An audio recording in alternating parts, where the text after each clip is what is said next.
What's happening, everyone, and welcome back to the channel. Dan Stephen here for another reaction. This reaction, we're going to be doing something a bit offensive, Stephen. I know. But we'll record a video, and then at the end of it, we'll decide. We'll decide how bad it is. Yeah, so we mightn't even upload this. But yeah. So this is a video I came across.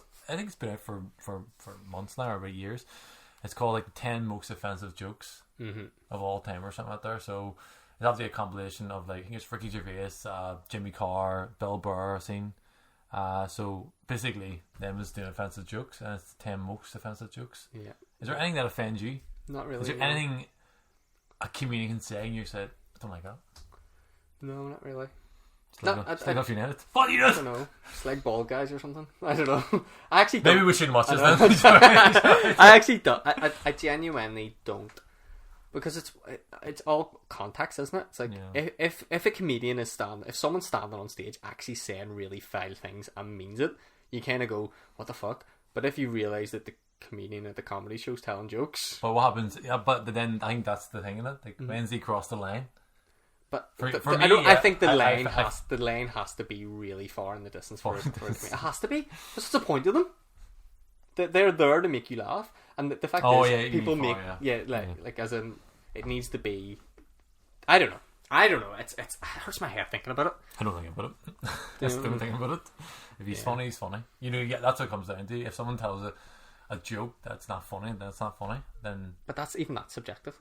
What's it mean for me? I know that's how I view it. It's not funny. It's not funny. I watched Ricky Gervais his recent one, not recent one, fucking 5 years ago. Humanity. And you didn't like it? It was just boring. It was like him over-explaining jokes and why they were funny. I was like, I don't get this. Obviously, he's edgy. Ricky Gervais, that's his whole thing. But like, I hate when he's intentionally edgy. Usually, he's just edgy because that's his nature. Like, he does the Golden Globes. He doesn't give a fuck. But like, when you're trying to be edgy, I don't like that. I hate that aspect of it. I think you're almost like trying to attack the smaller guy. I don't like that. Maybe I can get... It was just bored. To be honest, well, I didn't text you go, here, he needs to be cancelled. I just turned it off and that's what more people probably should just do. I don't like it. And no one responds to me on Twitter when I say cancel people. Fuck's sake. I said Jurgen Klopp should be cancelled. He's still there. Still there. What a dick. Anyway, give it a go, see how it goes. See how offended we are after. Yeah, we'll see. Yeah. They say there's safety in numbers. Yeah? Tell that to 6 million Jews.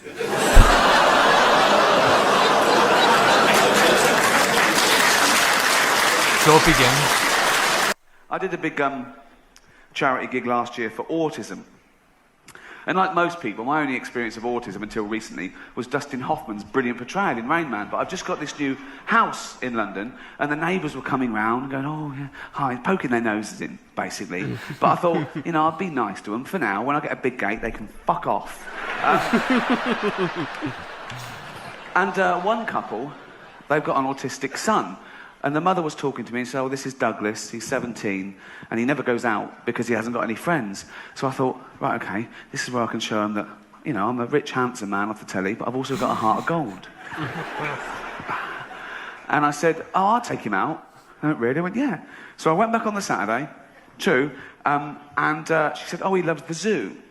And the zoo's only about a mile from my new house in Hampstead I live. And so I'm walking along the street with Douglas, okay, and he doesn't take his eyes off his mum all the way along the street like that. And his mum's in the doorway, and she's waving to him, and she's crying, right? Eventually she shuts the door and she goes indoors. I hailed a cab and said, right, take us to the casino. So, you've got to make it work for you, haven't you? So, I signed him in. He had a little suit on and everything. I thought, this is going to be brilliant, okay? Oh, no. I went straight to the blackjack table. That's their best one. I don't know why. They're brilliant at that. I went, okay, Doug, you know the score. Bet 2 for good and 1 for bad. Do you understand? He went, yeah. I went, ooh. So I was betting. I was about £1,000 down in half an hour. And I went, sorry, hold on. Douglas, do that thing. Count the cards. Do that thing. Tell me when there's a good card coming. Tell me bet 2 for good. Do you understand? He went, yeah. So I was another £1,000 down. I thought, what sort of an autistic... So I was confused. I threw some toothpicks on the carpet. I said, how many? He went, I don't know. I said, there's 7. I can see there's 7 from here. Oh. Why did I get that one? Oh, shit. So I took him back home and I said to the mother, there's been a mistake. He walks like Rain Man, but he's got none of that clever shit. Oh, no. Greenford. I live at home with my mum still. Thank you for that judgmental silence. No, I like to get out of the way from the top, because I've come to realise that some people do have a bit of an issue with the fact that I still live at home with my mum. I did a gig not too long ago where I got booed off stage for saying I live at home, right? I walked out, I went, hey guys, how you doing? My name's Nathan Caton. I'll tell you a bit about myself. I still live at home with my family. And as soon as I said it, the whole audience went, boo, boo. I said, all right, man, chill out, gosh. It's the last time I do a charity gig for an orphanage.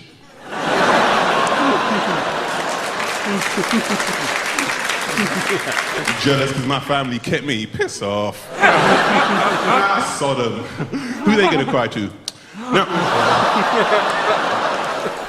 There's one girl who was pregnant. I knew she was gonna keep it, frantic bitch. I didn't know what I was gonna do, but then a miracle happened. She had a miscarriage in the toilet stool. I know you think that's fucked up, but wait till you hear this. I had to act like I was sad about the shit.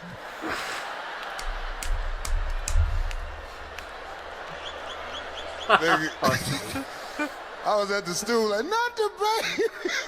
Fuck me.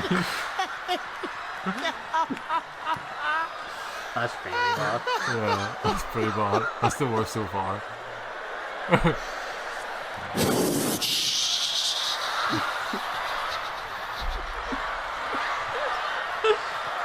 Oh, that's a tough one. Bye, daddy. Bye, little motherfucker. I don't know you shit.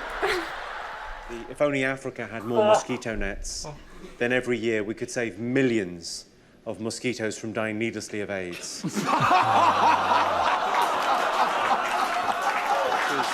Wow. What happened is your Whoopi Goldbergs of this world, when the accusations first came out, they were all like, oh, I don't know if I believe all these women. They're just trying to ruin his legacy or some bullshit like that. Because all these rapes happened in the 70s and the 80s. And they said, what took these women so long to come forward? It's a good question. I think it's because, as rapes go, they weren't the worst rapes now, were they? He never held them down and fucking raped them. He used to drug them and finger them a bit. And I've had worse Christmases with uncles. Have you ever heard about the people living underneath the subway? Yeah, mole people. Yeah, in New York, there's people in the There's a whole community. Yeah, well, there's different subway tunnels that the trains don't go down anymore. Yep. So a lot of people who are homeless have set up these cardboard cities down there. That's what they deserve. And it's pitch black, dude. Hey, Well, It's not what... no. No, they're relentless. So subtle. They never stop. And there's no reason for them to stop. You know why? Because you can't hit them. That's what it is. Think about that. There's no physical ramifications for being an asshole when you're a woman. Do you know how much of a dick I would be if it was socially unacceptable to kick the shit out of me? Carl, any more? Oh, tell that story that you were telling me about your dad when he was driving. Well, it's just that you were talking about, well, I mentioned Forrest Gump. Yeah. And the Forrest Gump types. When my dad was when he was a taxi driver. Yeah. You used to have to sort of do your bit for the local area. Oh God. By taking the Forrest Gump people to Blackpool. Yeah. Is that what they're called now, the Forrest Gump people? Is that what the organisations that support them ask for them to be referred to? A minibus with life is a box of chocolates. Yeah, exactly. Forrest Gump types. It must be, so you work with these people? The people with learning difficulties. And they used to get 5. Coming home must have been a busman's holiday. So he got 5 of them in the cab.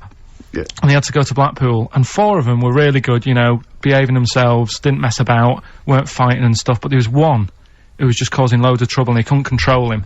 And what you've got to be able to do with people like that, you don't want them to get stressed out because it's not good for them. It stresses them out, and you could end up with a bit. Thanks, Dr. Carl. You could end up with a bit of a riot on your hands.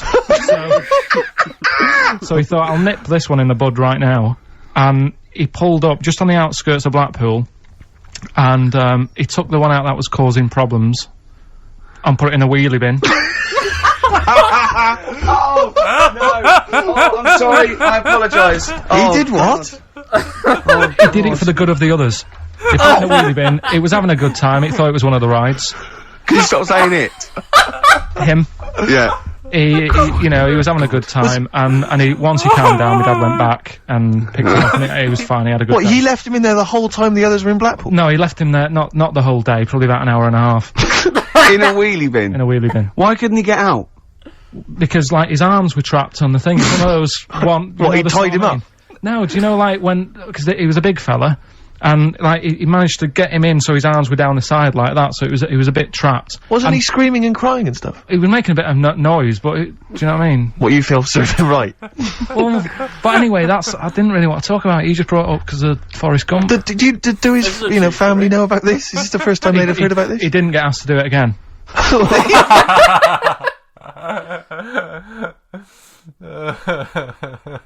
Like that's a true story with Carl. That's what's scary about that. Like, and he doesn't see what's wrong with that. I know. That's why.